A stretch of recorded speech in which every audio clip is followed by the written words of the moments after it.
Notre troisième séance en géographie de la population porte sur la mobilité spatiale des populations ou mouvements migratoires en Afrique. Alors, le constat est simple en termes de mobilité internationale. On a constaté que la mobilité était souvent liée à des causes économiques. Et il s'agit généralement des migrations des populations des pays du sud, de l'hémisphère sud, vers les pays de l'hémisphère nord, des pays d'Europe occidentale, voire les pays occidentaux en règle générale. Et c'est surtout un mouvement migratoire, un flux qui va des pays en voie de développement vers les pays les plus développés de la planète. Par ailleurs, nous assistons également de plus en plus à un autre type de migration, c'est-à-dire entre les pays du Sud. La Côte d'Ivoire, le Nigeria, l'Afrique du Sud, le Koweït sont aujourd'hui de véritables pays d'accueil. On les appelle en géographie de la population des foyers d'accueil, surtout pour les pays voisins. Sans oublier qu'à l'intérieur de chaque État, il y a également des migrations internes, qu'on appelle les migrations à l'intérieur d'un même pays, ou alors d'une même région, ou à l'intérieur d'une ville également. Par conséquent, nous pouvons donc affirmer que la mobilité spatiale revêt plusieurs formes. On peut distinguer en effet les mouvements migratoires selon la durée, la distance, la motivation et la volonté du migrant. Considérés sous l'angle de la durée, l'étude des migrations portera par exemple sur les mouvements annuels, saisonniers ou quotidiens, les mouvements pendulaires ou les mouvements alternés. Ces nouveaux types de mouvements de personnes se sont amplifiés avec le développement économique et l'accroissement des villes. Ils ont été favorisés par la modernisation et la disponibilité des moyens de transport et surtout par l'inadéquation entre le domicile et le lieu d'exercice des activités économiques. Si l'on tient compte de la distance, on distingue les mouvements à petite distance et les mouvements de long cours. Cependant, en milieu urbain, la distance métrique n'a pas véritablement de signification. Ce qui compte, c'est la distance temps, le temps mis pour parcourir une distance donnée. Les mouvements migratoires peuvent être classés selon le cadre spatial. Ainsi, on peut citer les migrations urbaines ou l'exode rural, les migrations inter- ou intra-régionales ou les migrations intercontinentales. Les migrations internes se font à l'intérieur du même pays et les migrations externes se font avec franchissement de frontières. Les mouvements peuvent être classés selon la volonté du migrant. Il s'agit de déterminer le degré de liberté du partant, celui qui décide de partir, et les migrations peuvent être libres ou planifiées pour des besoins de recherche, d'équilibre régional décidé par le gouvernement, par les gouvernements, par exemple euh, Tahabo et Kossou. Les migrations forcées, qui sont dues à la guerre ou à des décisions politiques. Alors, pour étudier les mouvements migratoires et les migrations, nous avons dans ce chapitre, sur cette thématique, 5 grandes parties. La première partie, on va définir les concepts clés que sont par exemple migrants, migration, procès migratoire, système migratoire. Dans la deuxième partie, nous allons voir la typologie des mouvements migratoires. La troisième partie, nous allons étudier la mobilité interne au continent africain.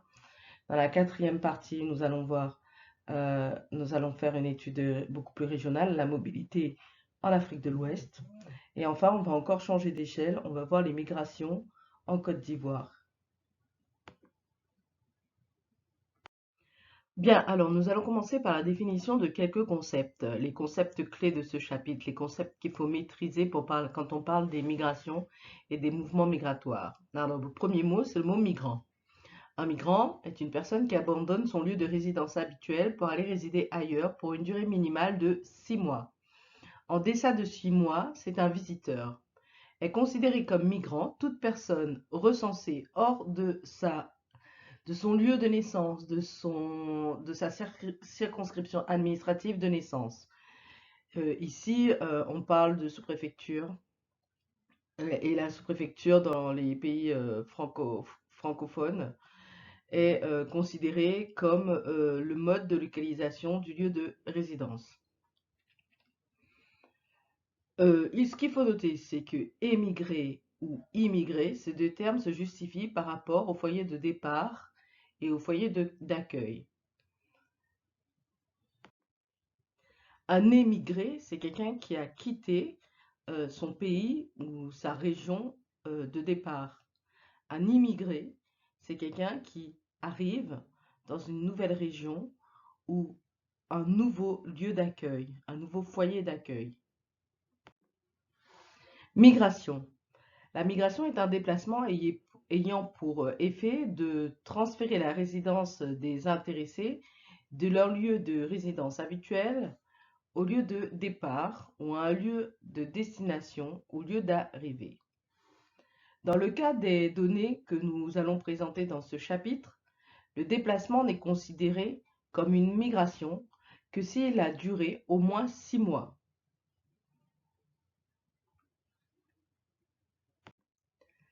La migration apparaît alors comme un déplacement de population d'un lieu de résidence habituel vers une nouvelle résidence.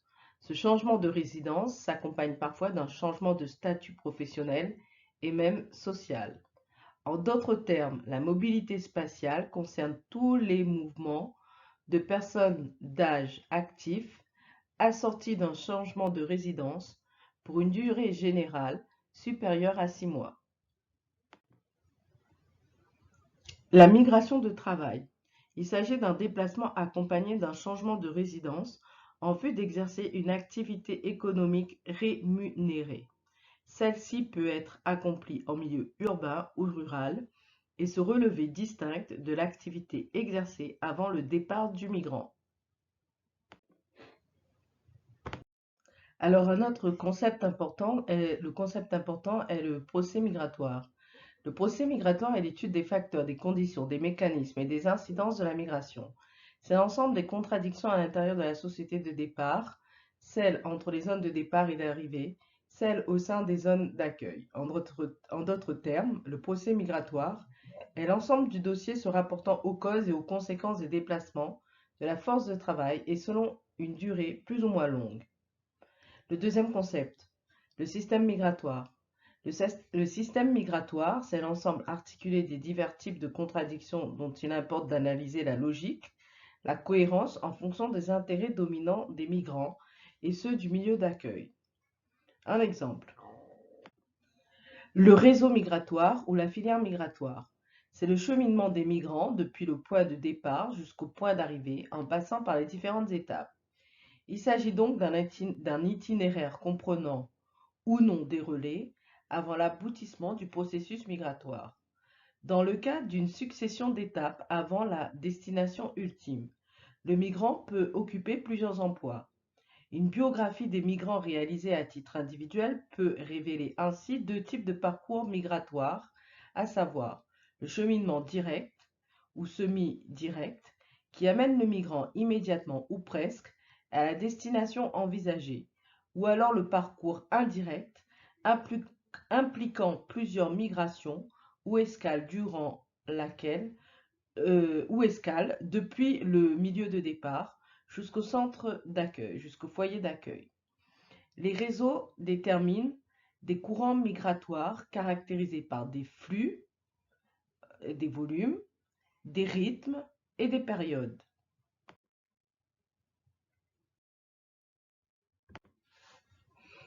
Alors, notre grand 2, la typologie des mouvements migratoires.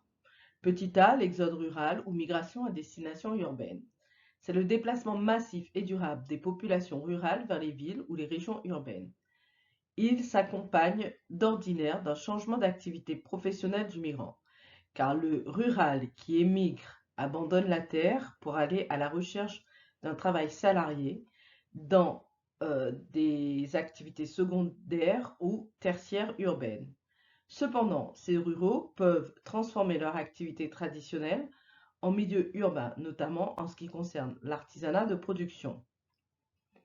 Petit b, migration intra-rurale. Alors, ces migrations sont liées à la saisonnalité agricole, tandis que les autres, c'est-à-dire l'exode rural ou migration à destination urbaine, connaissent une grande fréquence dans le temps. Par ailleurs, la mobilité intra-rurale et même interrurale doit être appréhendée selon la double perspective du salariat agricole et de l'exploitation pionnière.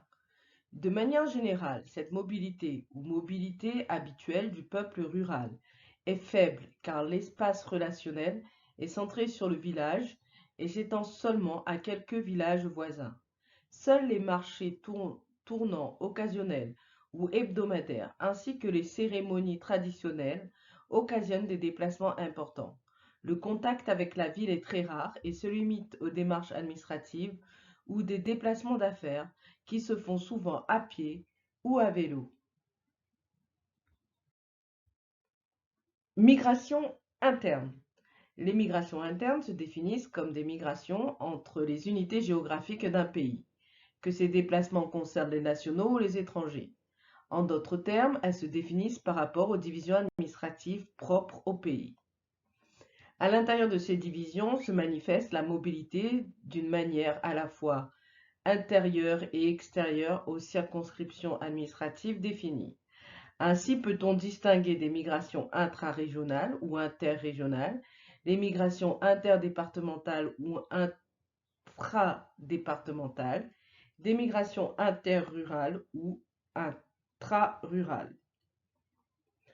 Petit grand D, les migrations externes ou migrations internationales. Les migrations d'origine étrangère ou la sortie des populations vers d'autres pays étrangers participent au phénomène général des migrations extérieures avec des bilans migratoires favorables ou défavorables aux différents pôles, différents foyers d'accueil.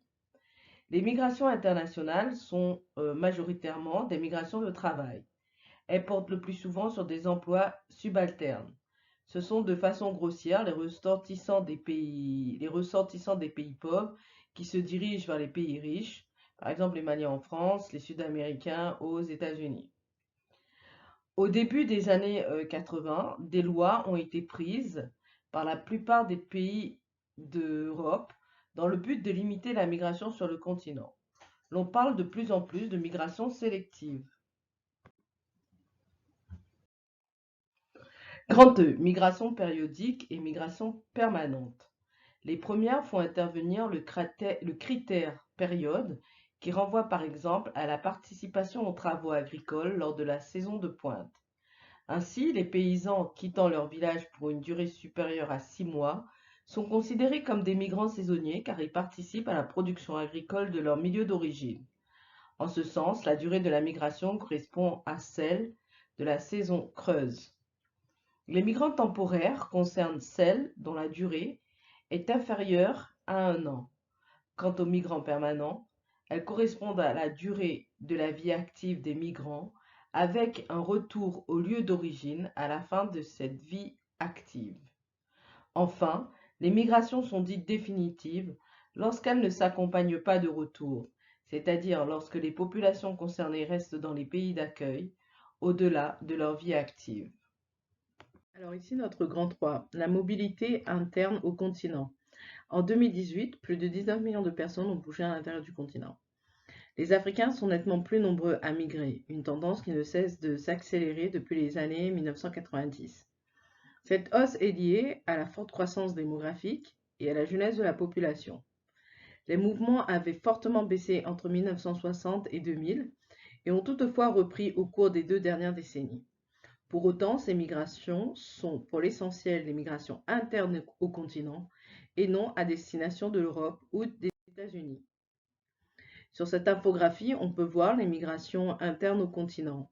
19 millions de personnes ont bougé à l'intérieur du continent en 2018 et l'Afrique de l'Ouest est la première région d'accueil des migrations. Ensuite, nous avons l'Afrique de l'Est, l'Afrique australe, l'Afrique centrale et le Maghreb. Et on voit aussi sur cette infographie que les voisins sont souvent très connectés, comme par exemple l'exemple du Burkina Faso et de la Côte d'Ivoire.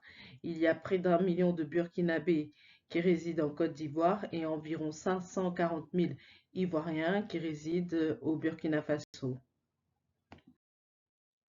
Si les images des migrants clandestins traversant la Méditerranée marquent les esprits, ces dangereux voyages sont en réalité des exceptions. Donc, comme on a dit tout à l'heure, en 2018, 19 millions de personnes ont quitté leur pays pour un autre pays d'Afrique et seulement 17 millions sont partis sur un autre continent, dans leur grande majorité de manière légale.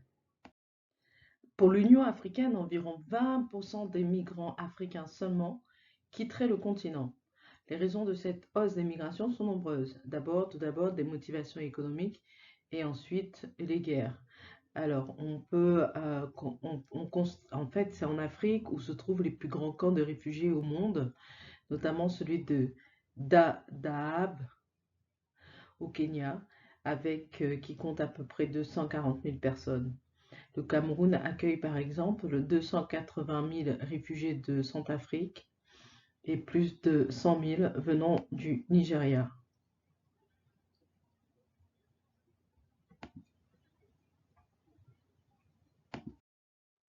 Où vont les migrants internes? Les migrants internes, naturellement, au plus près de chez soi, de manière assez logique. Les migrants demeurent le plus souvent dans leur sous-région, dans leur région d'origine. Ainsi, les Ouest-Africains restent de préférence en Afrique de l'Ouest, ceux de la Corne dans la Corne, de l'Afrique australe en Afrique australe. Ces trois régions représentent d'ailleurs les zones les plus en mouvement. La seule exception est l'Afrique du Nord. Les habitants des pays du Maghreb, tournés vers une culture méditerranéenne, partent en grande majorité hors du continent. Une tendance qui s'est accentuée depuis la plongée dans la guerre civile de la Libye, qui fut le pôle d'attraction régional. Chaque région dispose en effet d'un pôle attractif. En Afrique de l'Ouest, la Côte d'Ivoire, économie la plus dynamique de la région, attire massivement les migrants. Désormais, le pays compte près de 10% d'étrangers, soit plus de 2 millions de personnes. Les raisons pour lesquelles les migrations sont dans cette région clairement plus importantes qu'ailleurs tiennent à plusieurs facteurs. Une tradition de migration, notamment au Mali et au Burkina Faso, un passé colonial commun sous domination française, des liens ethniques qui passent par-delà les frontières et surtout la quasi-libre circulation des personnes au sein de la communauté économique des États d'Afrique de l'Ouest, la CEDEAO. À l'autre bout du continent, c'est l'Afrique du Sud, première économie d'Afrique qui sert de réceptacle pour les habitants de la région, Mozambique, Zimbabwe, mais aussi de l'Afrique centrale. Elle compterait 7% d'étrangers, un chiffre sans doute sous-estimé car de nombreux clandestins y vivent.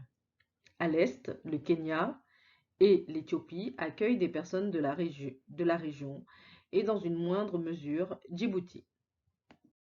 Sur le graphique qui se trouve juste en dessous, nous avons les pays de départ. Donc on a ici un petit classement. Le premier pays de départ, c'est le Burkina Faso et les Burkinabés s'installent de manière préférentielle en Côte d'Ivoire. Ensuite, le deuxième pays de départ, c'est la République démocratique du Congo et près de 300 000 personnes s'installent en Ouganda. Nous avons ensuite en troisième position le Soudan, dont 550 000 qui s'installent au Soudan Sud. Et enfin le Mali, près de 356 000 Maliens qui s'installent de préférence en Côte d'Ivoire. Parmi les principaux pays d'accueil, nous avons donc la Côte d'Ivoire qui accueille des Burkinabés, l'Afrique du Sud qui accueille surtout des Zimbabwéens, le Nigeria qui accueille des Béninois et l'Éthiopie des personnes qui viennent du Sud-Soudan. Qui sont ces migrants et pourquoi partent-ils? Que ce soit en Afrique ou hors d'Afrique, le profil des migrants est le même. Et comme souvent sur les questions de migration, les idées reçues sont fausses.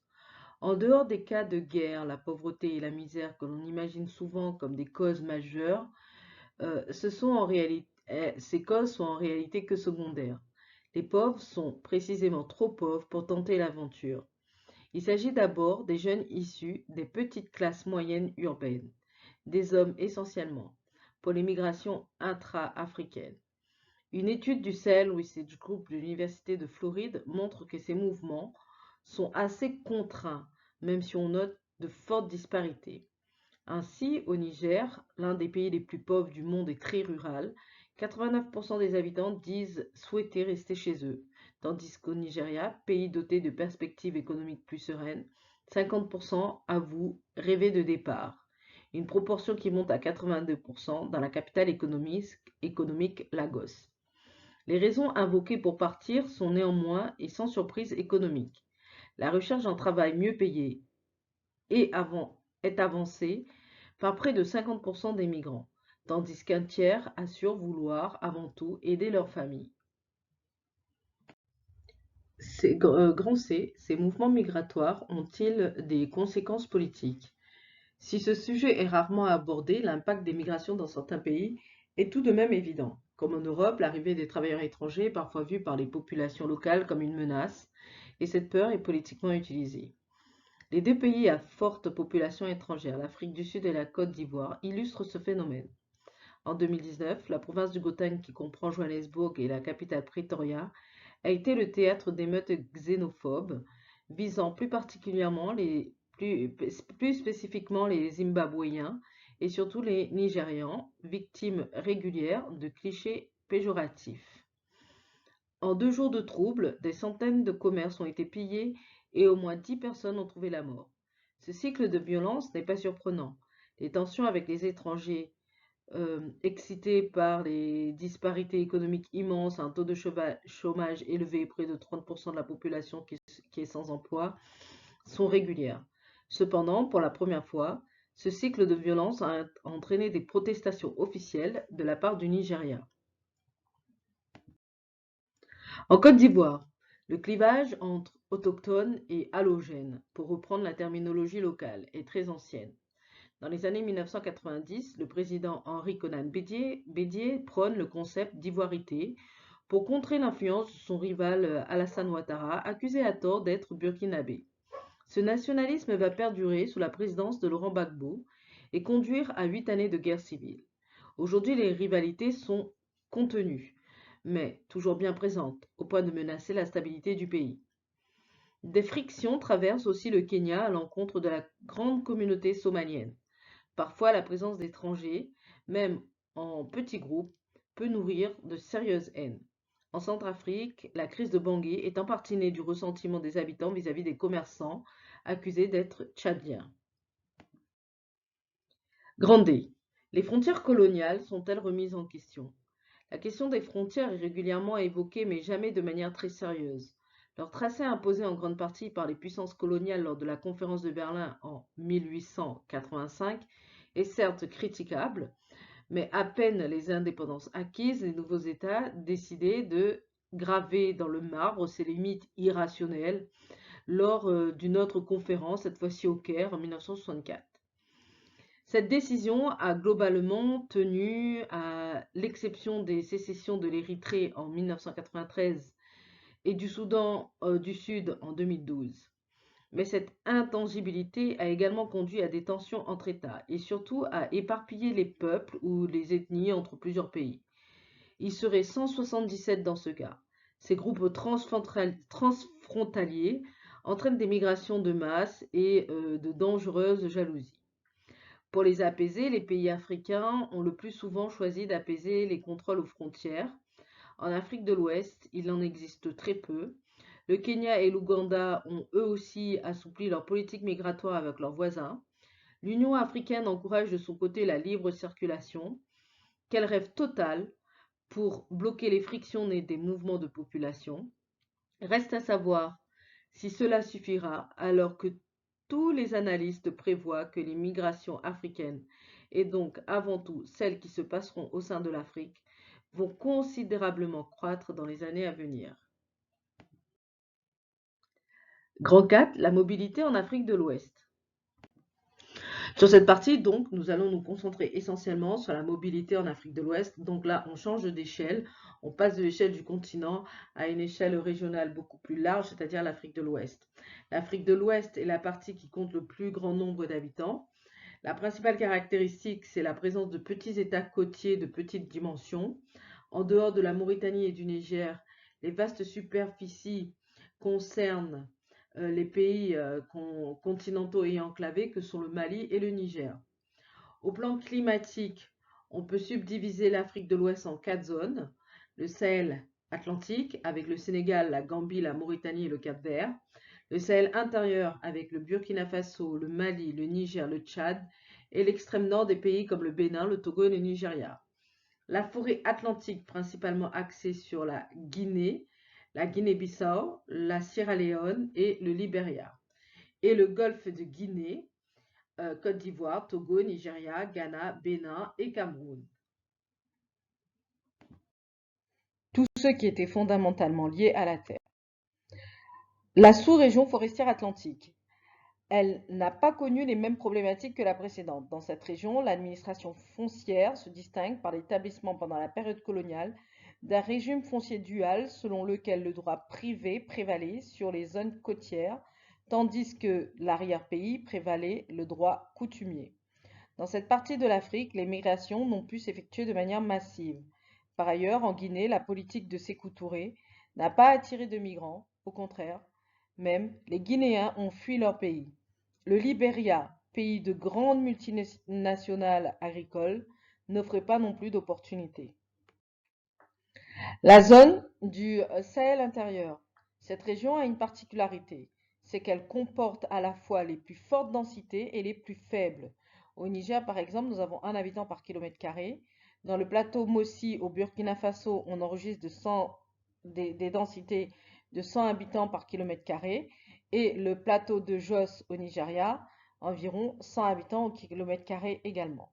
La croissance démographique elle est constante, c'est la région la moins urbanisée. Exemple, au Burkina Faso, nous avons seulement environ 10% de la population qui est urbaine, constituée de citadins. L'analphabétisme féminin est très élevé, une vie quasi rurale et une économie de type rural. Une des conséquences de cette mutation est la croissance accélérée de la population. Par ailleurs, les potentialités naturelles sont limitées, les terres sont arides, ce qui occasionne une émigration vers les zones côtières. Ainsi, Maliens, Burkinabés, Nigériens et autres continuent d'être attirés par la Côte d'Ivoire et le Ghana. Le Sahel atlantique, c'est une zone d'émigration avec une certaine particularité. Les flux sont beaucoup plus tournés vers l'Europe. En d'autres termes, cette région est caractérisée par une migration internationale et la plupart des émigrés sénégalais sont lettrés. Dans le Sahel atlantique, le potentiel agricole est restreint à cause de l'aridité des sols. C'est une région très attractive en matière de commerce international et elle reçoit plus d'aide par tête d'habitant que n'importe quel autre pays de l'Afrique de l'Ouest. Ces pays ont un taux d'urbanisation fort, 30 à 40% de la population vit en ville, mais restent redevables à l'aide extérieure. Certaines années, le budget du Sénégal est composé de plus de 40% d'aide extérieure. Dans les 25 ans à venir, l'Afrique occidentale continuera à croître au plan démographique. L'urbanisation va également s'accélérer. Comme conséquence, l'Afrique de l'Ouest devra augmenter sa production alimentaire. À la longue, il va donc se poser un choix douloureux entre la culture des produits vivriers et des produits d'exportation. Petit 2, une libre circulation à l'échelle de l'Afrique de l'Ouest. Je rappelle que c'est en Afrique de l'Ouest que les migrations sont les plus importantes à l'échelle du continent.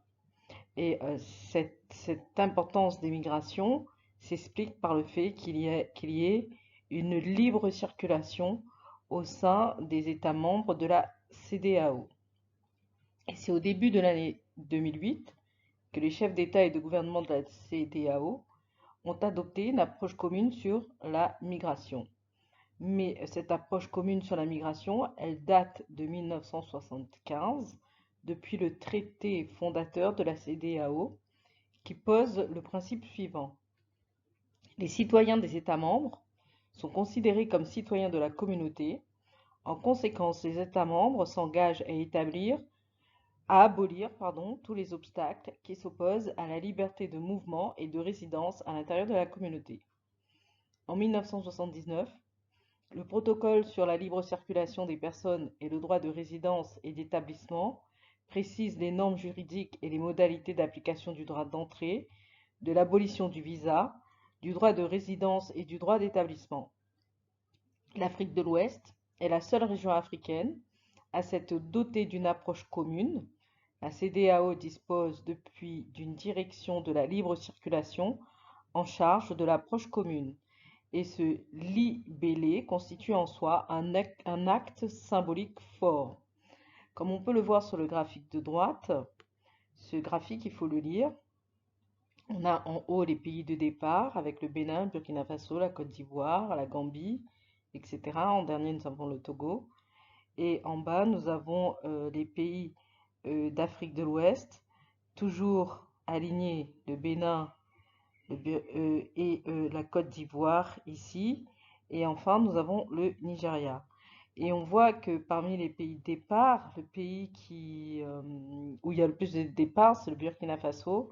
Et la plupart des Burkinabés se rendent en Côte d'Ivoire.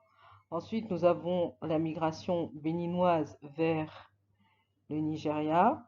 Nous avons la migration ici de Sierra Leone, Togo, également vers euh, la Côte d'Ivoire, les pays d'Afrique de l'Ouest. L'importance des migrations, pose la question de l'intégration régionale. Or, les zones d'intégration régionale trouvent souvent leur origine dans une histoire coloniale. Les théories de l'intégration régionale doivent ainsi être restituées dans leur contexte. La période coloniale a posé les fondements d'un système migratoire dont la logique économique et spatiale restera inchangée pendant plus de 2 décennies, des indépendances jusqu'au milieu des années 80 au moins. Nous avons en Afrique de l'Ouest une forte polarité littorale héritée de la colonisation.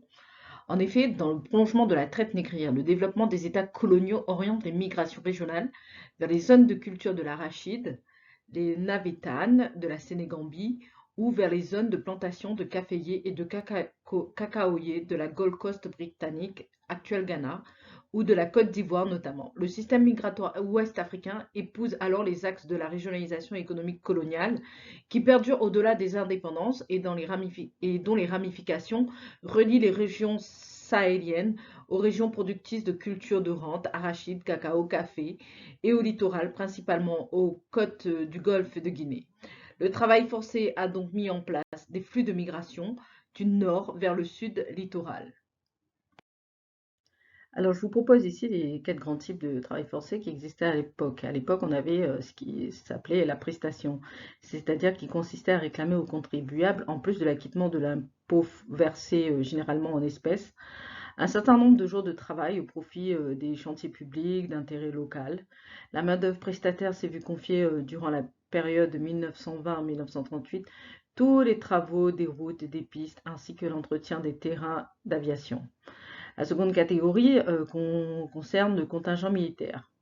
Alors, la deuxième portion du contingent militaire a consisté à utiliser la loi militaire obligatoire et à décider qu'une fraction du contingent sera employée pendant le temps de son service actif sur des chantiers de travaux publics au lieu de recevoir un enseignement purement militaire à la caserne ou d'être en réserve inactive.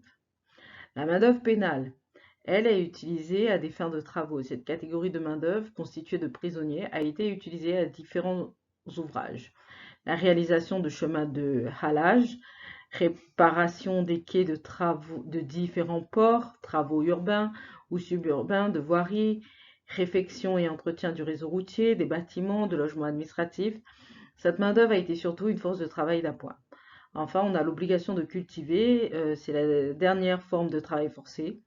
Les théoriciens de la colonisation estimaient que les indigènes étaient à peine arrachés à la barbarie et qu'ils constituaient un peuple indolent, imprévoyant. Leur économie agricole était considérée comme primitive et cela les prédisposait à ces attitudes d'être indolents, imprévoyants. Ainsi, la métropole devait, en vue de faire progresser rapidement l'agriculture de ces régions, employer la pression administrative pour imposer certaines cultures industrielles dites obligatoires, qui avaient selon elle une vertu éducative. Alors sur cette carte ici, nous avons les pays membres de la CEDEAO. Les pays membres de la CEDEAO sont délimités par la ligne verte. Ici, on voit tous les États appartenant à la CEDEAO. Et on voit également les principaux flux migratoires, c'est-à-dire du Mali vers la Côte d'Ivoire et également du Burkina Faso vers la Côte d'Ivoire et inversement, mais avec un flux qui est de plus faible intensité de la Côte d'Ivoire vers le Burkina Faso. Et enfin, de la Côte d'Ivoire vers le Bénin. On voit ici que les circulations sont transfrontalières et multiples dans le processus d'intégration et que c'est les pays qui sont économiquement dynamiques qui attirent le plus. Les flux migratoires ouest-africains au lendemain des indépendances. On voit ici également toujours le flux migratoire le plus important les flux migratoires les plus importants concernent toujours la Côte d'Ivoire. La Côte d'Ivoire est attractive depuis les indépendances et nous avons les pays sahéliens comme le Mali, le Burkina Faso qui est attiré par l'économie de la Côte d'Ivoire. Les migrants venant de ce pays sont attirés par l'économie de la Côte d'Ivoire. Donc on voit bien ici que ces flux migratoires des pays du Sahel vers la Côte d'Ivoire, ces pays francophones, est un flux migratoire qui existe depuis un certain nombre d'années déjà plus de 50 ans. Et ce flux se maintient. Bon, parallèlement, les migrations intercontinentales sont essentiellement axées vers les régions industrielles des ex-métropoles européennes. Intercontinentale signifie entre les continents. Ainsi, les migrations ouest-africaines combinent deux champs migratoires. L'un est sud-sud, l'autre est sud-nord. Il y a une double bipolarité définie par l'héritage colonial et les liens postcoloniaux de dépendance. Autrement dit, ça signifie que au sein de la région ouest africaine, nous avons les migrations qui sont internes, qui sont liées à un processus d'intégration régionale et ces migrations qui se polarisent surtout sur le littoral. Et nous avons une migration intercontinentale qui, elle, est sud-nord et qui est surtout orientée vers l'ex-puissance coloniale. Ce processus donc de migration intercontinentale relève plus d'une internationalisation du système migratoire ouest-africain, structuré autour de cette bipolarité que je viens d'expliquer, qui est sud-sud, c'est-à-dire interne à la région, et sud-nord. Et elle répond également à une dynamique est souvent utilisée en géographie, qui est une dynamique centre-périphérie à l'échelle régionale, c'est-à-dire vers les régions qui sont très attractives économiquement, mais également à l'échelle intercontinentale. Cette centre-périphérie qui est décrite par les processus de la mondialisation et qui décrit cette dynamique centre-périphérie est à l'origine de ce flux migratoire sud-nord. Notre petit 4, la fin du XXe siècle, une phase de transition. Le milieu des années 70 annonce une période de crise agricole au sud et industrielle au nord. Les unes sont locales, les autres internationales. Ensemble, elles portent les germes d'un renouvellement du système migratoire ouest-africain.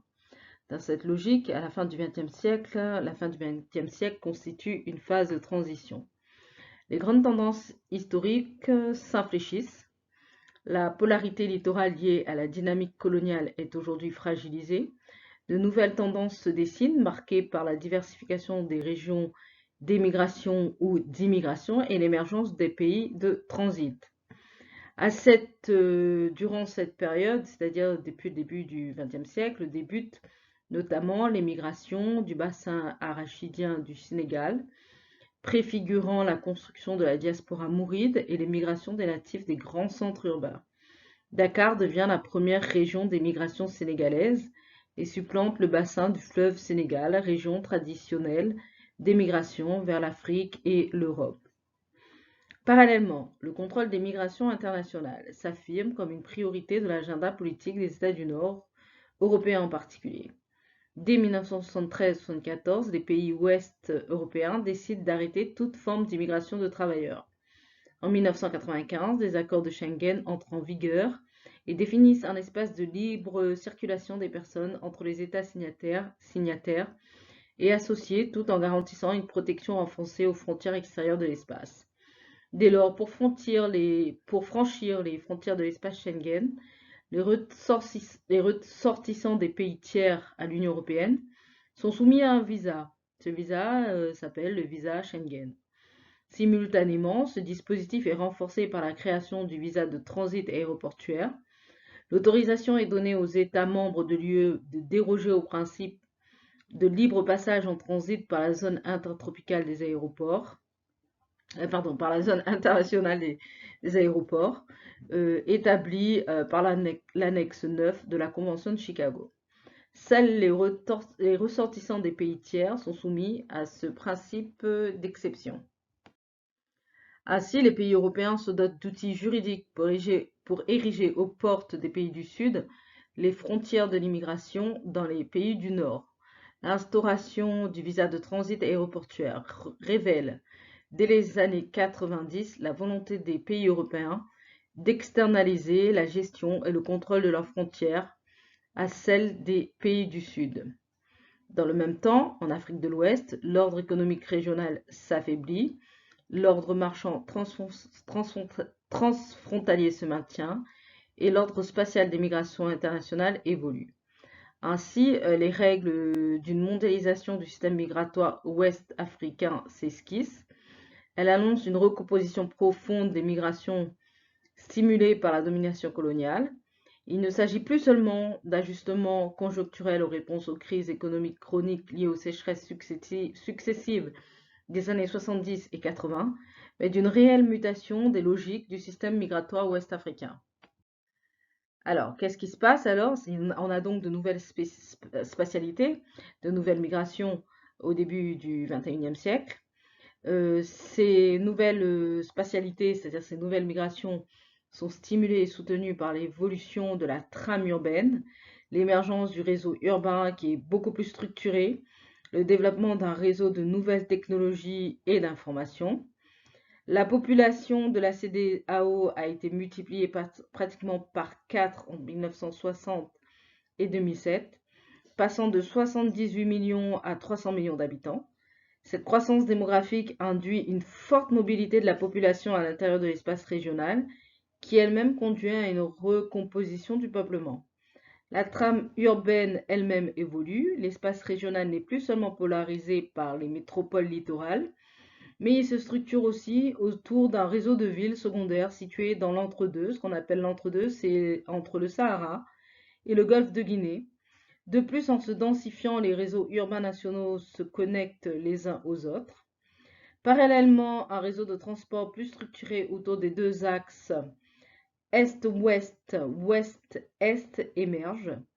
L'axe côtier, l'axe pionnier en transition affecté par la crise économique régionale et mondiale, et l'axe sahélien, dont les villes jouent un rôle de plus en plus important dans l'évolution de la trame urbaine.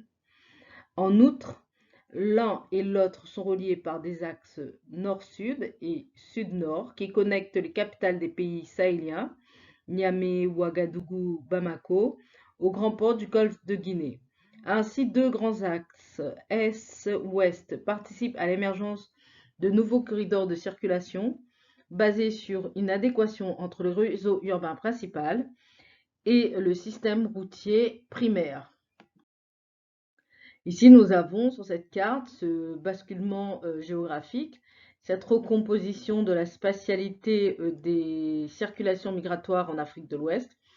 On voit bien ici alors la polarité littorale héritée de la colonisation, mais on voit émerger cet espace de l'entre-deux, ici à la limite du Sahel, avec les capitales comme Bamako, Ouagadougou, Niamey, un axe est-ouest, ouest-est qui émerge, et en même temps nous avons une densification de la trame urbaine dans ces zones avec l'essor et la croissance de la population.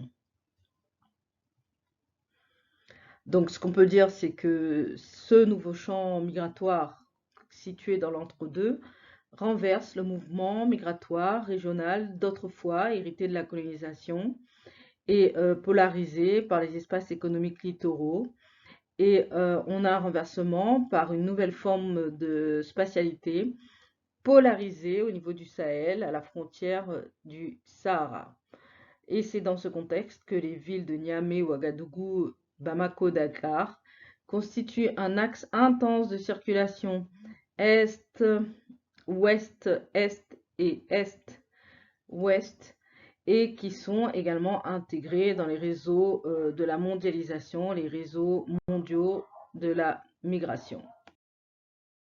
Le début du XXIe siècle se caractérise donc par un basculement géographique et une recomposition de la spatialité des migrations internationales en Afrique de l'Ouest, et qui constitue là aussi un vecteur essentiel d'une régionalisation renouvelée, d'un nouveau processus, migratoire dans cette région en cours d'intégration. Les changements climatiques et nouvelles migrations. C'est notre sixième petit point. Changement climatique et nouvelles migrations. L'Afrique de l'Ouest est caractérisée comme l'une des régions du monde présumée être fortement affectée par les changements climatiques et environnementaux dans les années à venir. Alors cette constatation a été faite depuis 2007, le GIEC de 2007.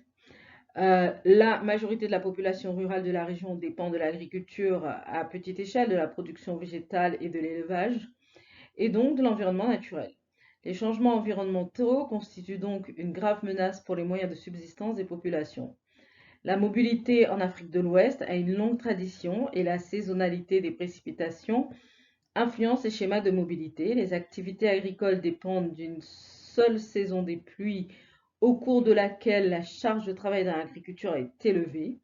Les mouvements saisonniers des pasteurs avec leurs animaux vers les pâturages ou la migration de la main-d'œuvre des agriculteurs pendant la saison sèche sont des schémas de migration bien établis.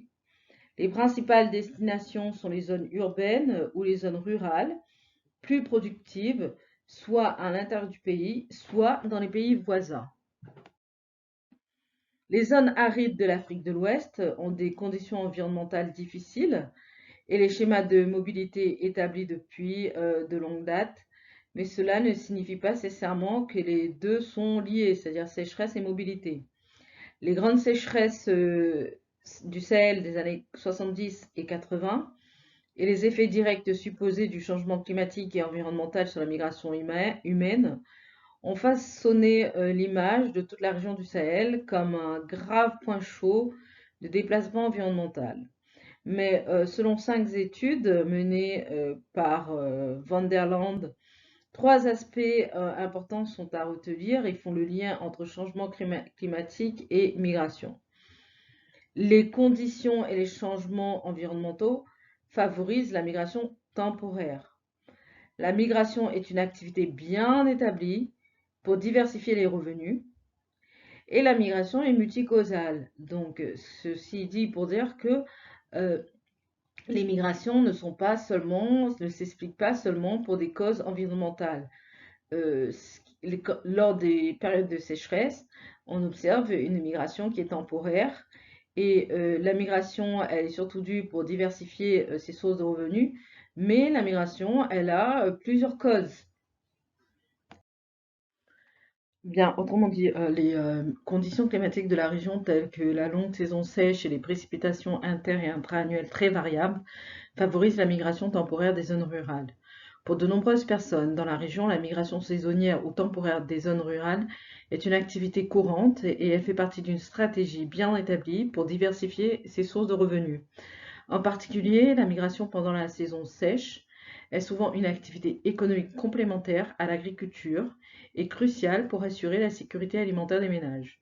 Cela a été largement reconnu dans la littérature sur les terres arides d'Afrique de l'Ouest. Néanmoins, il est important de nuancer les propos car toutes les études s'accordent à dire que la migration dans la région est multicausale.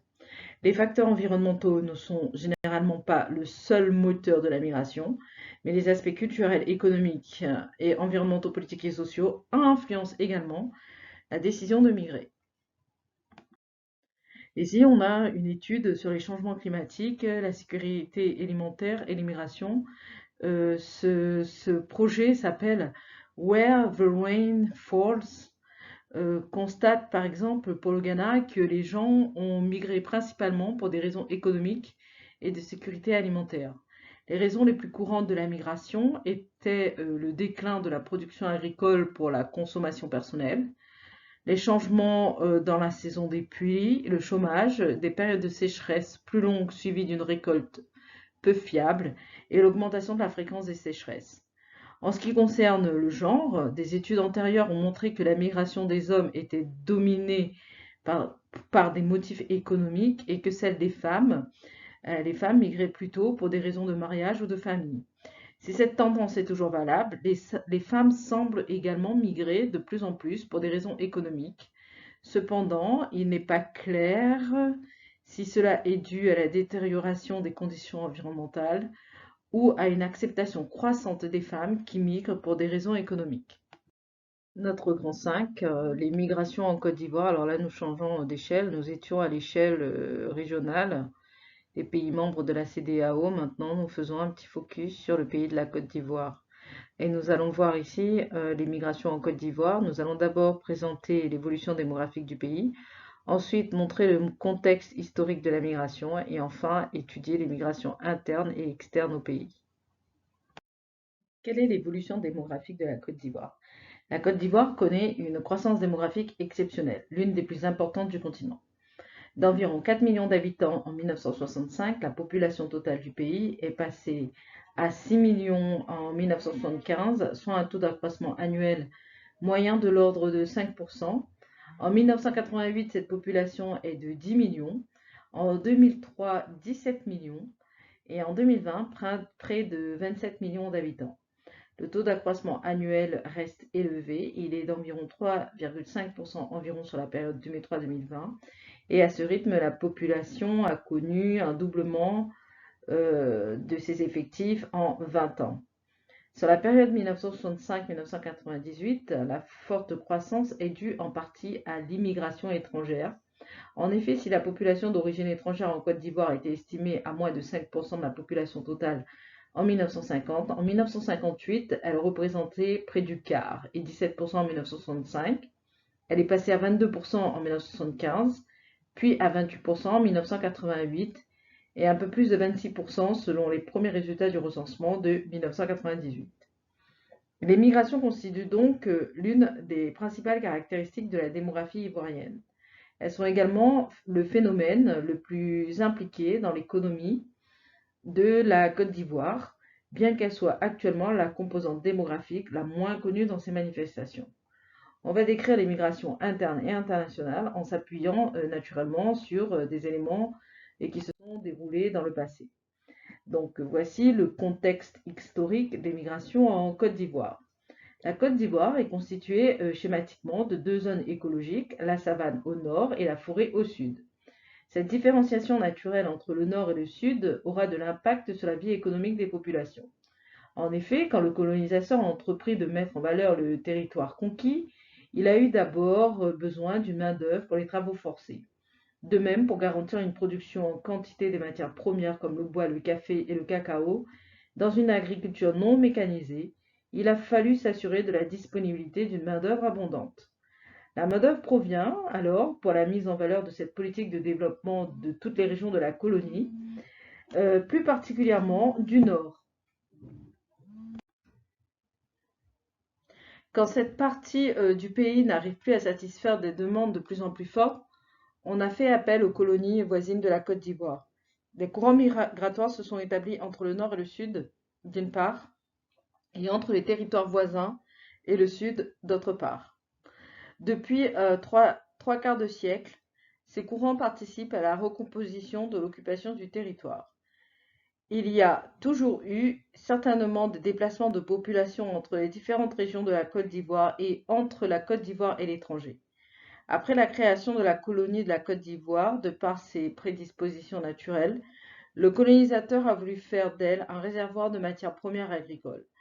À cela, il faut ajouter la volonté de mise en valeur économique de la colonie, qui passe par la réalisation des travaux d'intérêt public, ouverture des pistes, construction des postes administratifs et du chemin de fer, etc.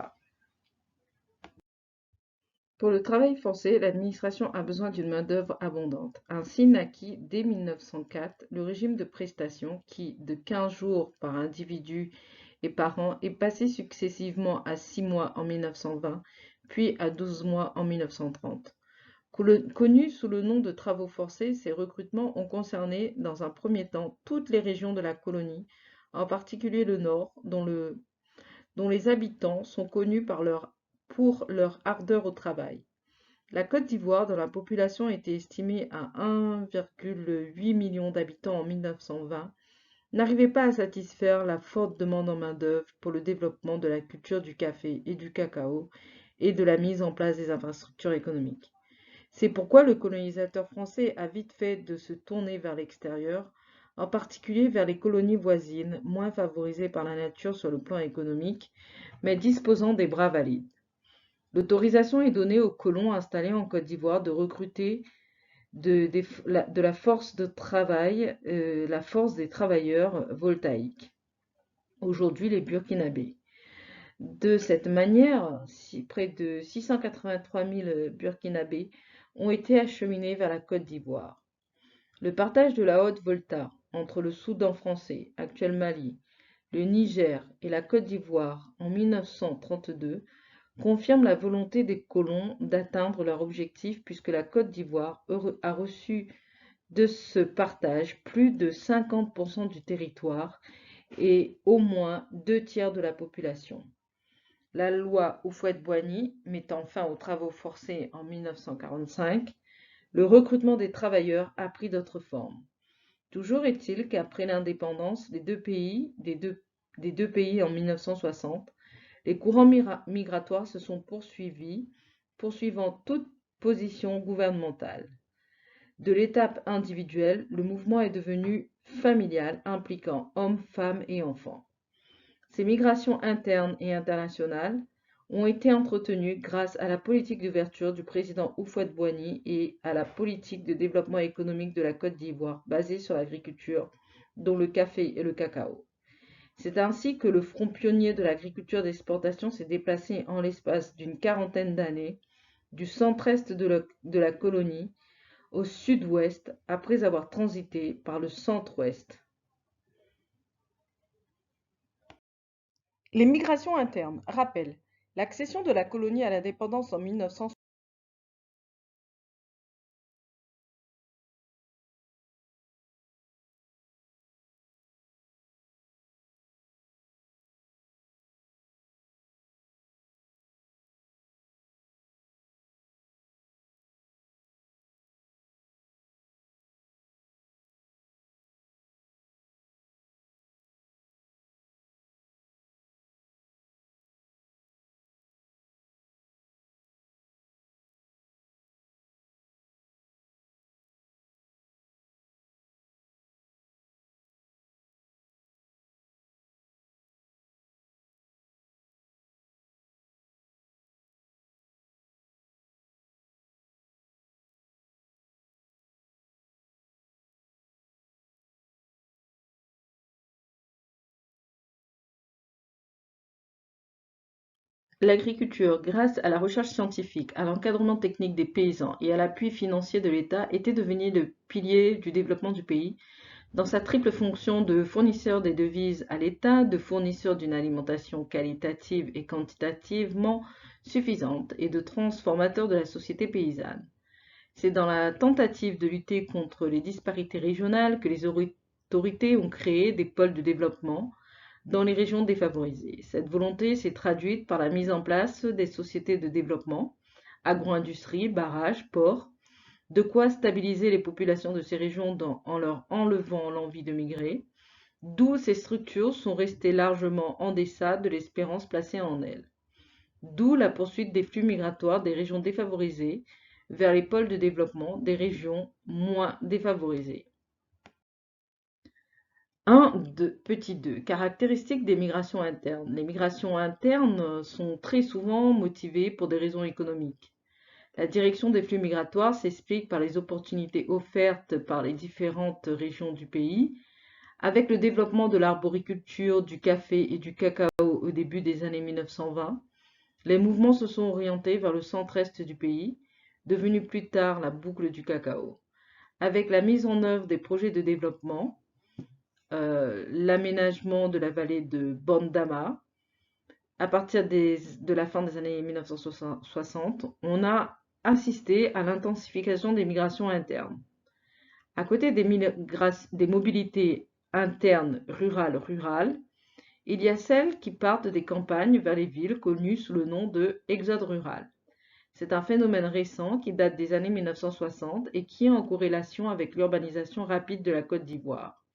Par ce biais, des milliers de bras valides quittent les campagnes chaque année pour les villes. De ce fait, il s'est créé des besoins en main-d'œuvre qui, pour être satisfaits, verront l'arrivée des immigrants étrangers. L'ampleur des migrations internes se lie à travers les résultats des opérations démographiques menées dans le pays. Ainsi, au recensement général de la population de 1975, près d'un résident sur deux vivait hors de sa localité de naissance. Cette tendance s'est confirmée avec le recensement de 1988, où 42% de la population était recensée hors de sa sous-préfecture de naissance. Les proportions sont demeurées les mêmes, les proportions sont demeurées les mêmes lors de l'enquête migratoire de 1993 et 1998.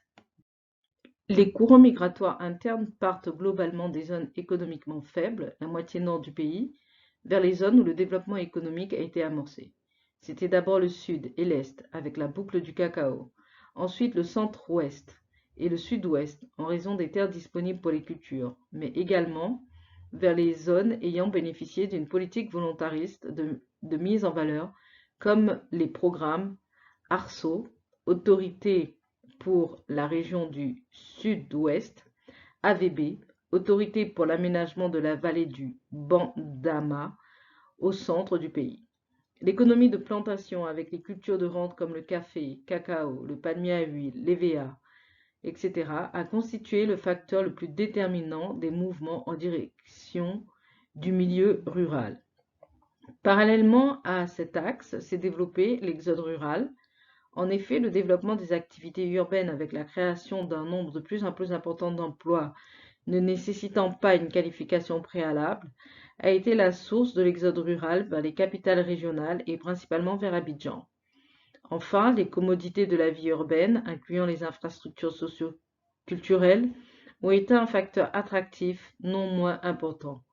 Pour les jeunes ruraux, en particulier les déscolarisés, la ville d'Abidjan était un Eldorado où il fait bon vivre. Petit 2. Les contextes des migrations externes. Comme il a été décrit plus tôt, les migrations vers la Côte d'Ivoire ont véritablement commencé avec la mise en valeur des ressources de la colonie. Avec la raréfaction de la main-d'œuvre à cette époque au niveau national, des mesures ont été prises pour favoriser la migration externe, particulièrement celle des Voltaïques et des Soudanais, ressortissants des colonies nord de la Côte d'Ivoire. Parmi les mesures prises, on peut citer la réquisition de la population pour une période allant d'1 semaine à 6 mois, le rattachement de 5 unités administratives de la Haute-Volta, renfermant les 2/3 de la population de la Côte d'Ivoire. Après l'abolition des travaux forcés et le rétablissement de la Haute-Volta comme une entité à part entière, les mouvements vers la Côte d'Ivoire se sont poursuivis sous diverses formes, des recrutements volontaires, des départs individuels ou familiaux. L'accession des pays en question à l'indépendance la même année n'a pas pour autant arrêté les migrations. Au contraire, elles se sont accrues d'année en année. En 1975, la population étrangère représentait 22% des résidents de la Côte d'Ivoire. Cette proportion est passée à 28% en 1988 et 26% 10 ans plus tard, soit 1 million, 3 millions et 4 millions de personnes respectivement. Alors ici, je vous propose pour terminer ce chapitre sur les migrations, la bibliographie qu'il serait intéressante de lire et de découvrir.